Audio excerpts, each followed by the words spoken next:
halkani waa dhismaha degmada Ibrahim Koodbuur.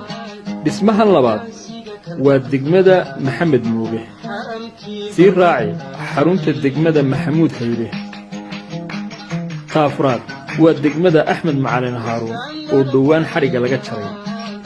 tan shanaad oo dhammaatay waa degmada Axmed Dhagax. dhismaha degmada Gacan Libaax ayaa isla nashqadiisu tan tahay oo uu weli socdaa. degmada toddobaad waa 26 Juun oo noqonaysa tan ugu weyn oo iyadana dhagax dhigeedii kadib buuq la geliyay laakiin maayirku sheegay in la dhisi doono. wax dhammaaday iyo wax la bilaabayba halkaa 7 fooq ma ku haysaa.